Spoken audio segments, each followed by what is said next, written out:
ఖచ్చితంగా జగన్మోహన్ రెడ్డి పులివెందుల ఎమ్మెల్యే లాగా నువ్వు అసెంబ్లీకి పోయి నీ పులివెందుల నియోజకవర్గ సమస్యల గురించి నువ్వు మాట్లాడాలి.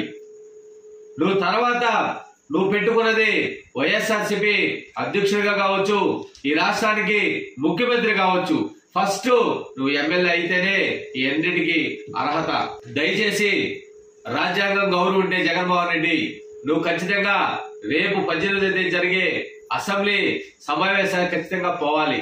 నువ్వు పోరు పక్షంలో నీ ఎమ్మెల్యే పదవి కూడా రద్దు చేయబడుతుందని చెప్పి స్పీకర్ గారు తెలియజేయడం జరిగింది.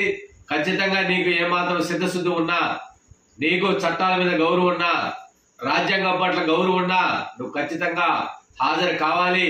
హాజరైతేనే నువ్వు గతంలో చేసిన అవినీతుల మీద మాట్లాడేదానికి అధికార పక్షానికి అవకాశం నువ్వు కల్పించు.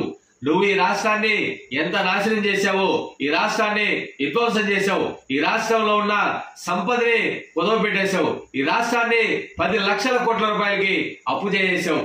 నువ్వు ఖచ్చితంగా అసెంబ్లీకి పోవాలి. అసెంబ్లీలో అధికార పక్షం టీడీపీ కూటమి ప్రభుత్వం వేసే ప్రశ్నలకి నీవు ఉక్కిరి బిక్కిరి అవ్వాలి జగన్మోహన్ రెడ్డి.